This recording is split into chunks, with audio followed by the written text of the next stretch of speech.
Now this world of empire began to unravel in the competition between the principal European powers that culminated in the First World War.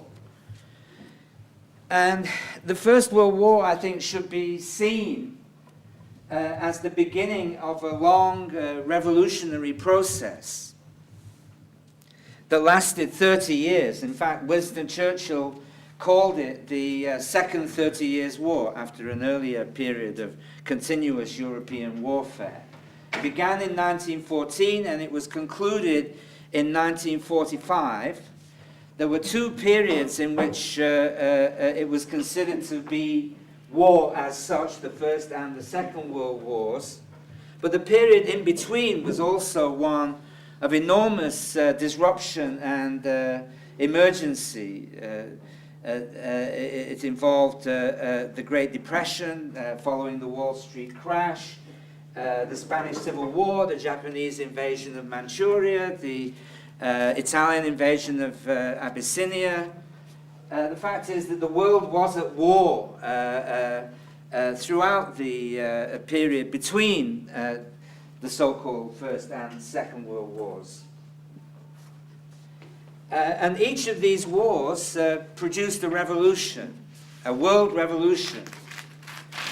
The first one, as you know, was the Russian Revolution, which took place in 1917.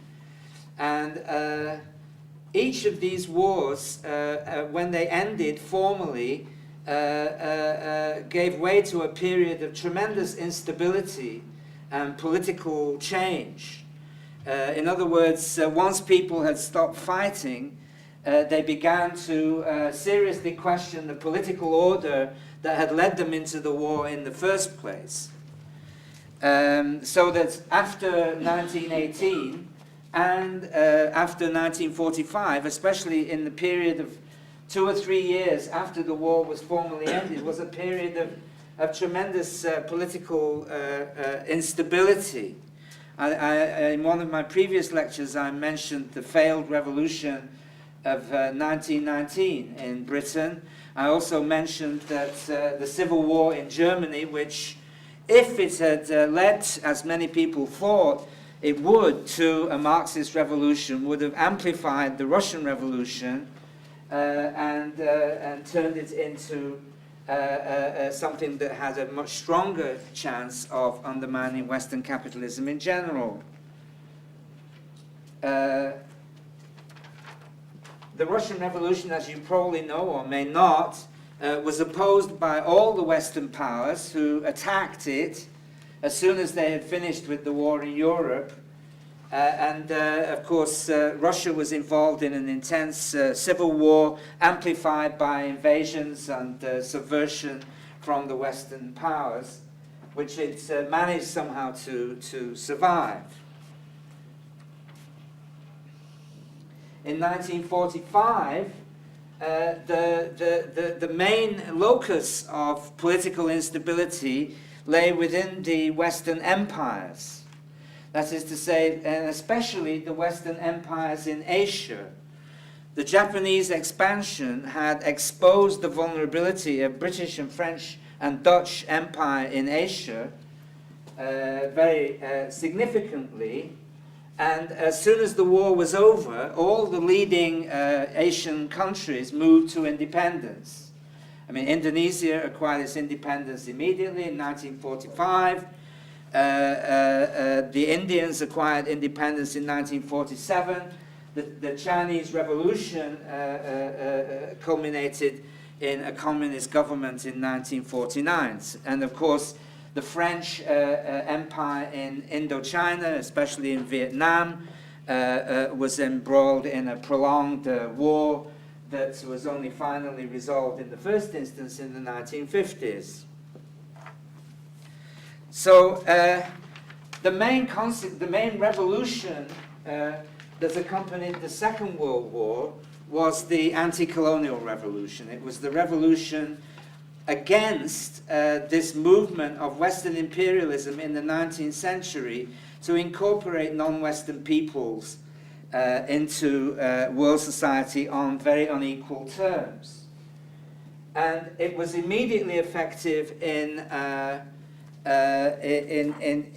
Asia, but the process of undermining European empire in Africa and the Caribbean and the Pacific and so on was also accelerated at this time. It did not lead immediately to independence. That took place in Africa in the late 50s and early 60s, at least for all but the Portuguese territories.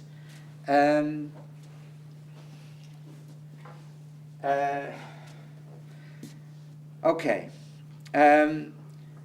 So, in other words, the anti-colonial revolution proceeded for a number of decades, following the lead of Asia.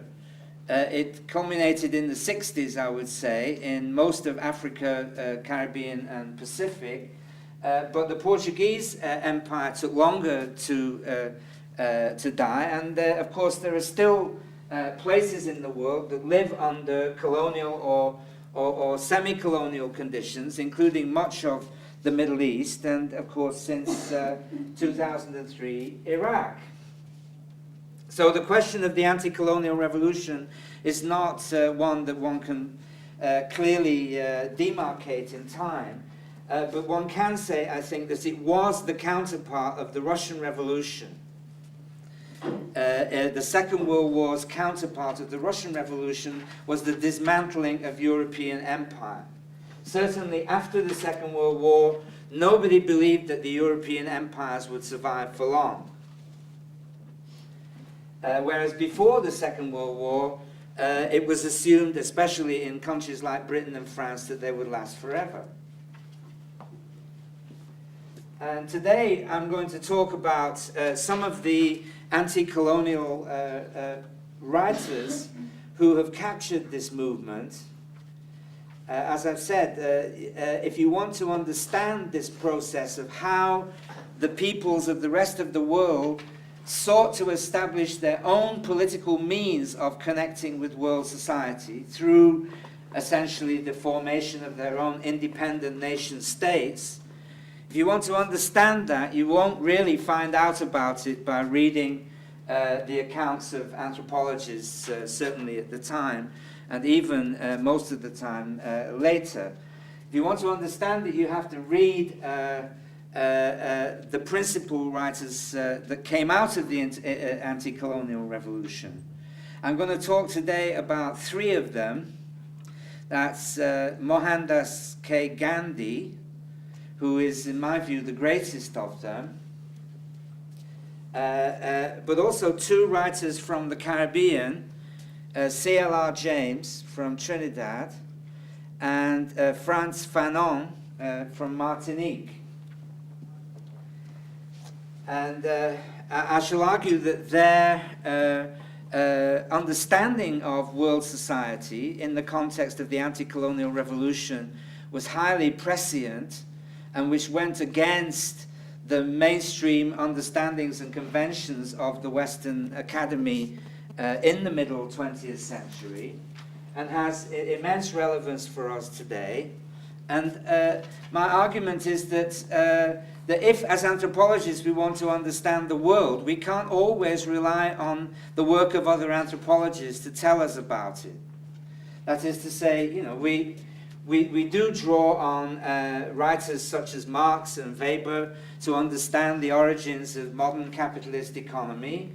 And if we want to understand the world society in the 20th century, we have to rely on, for example, these great anti-colonial writers. And many of, most of these people, when they were writing, had a very small audience within the Western world and were considered, in many cases, to be mavericks and hopeless and quite out to lunch.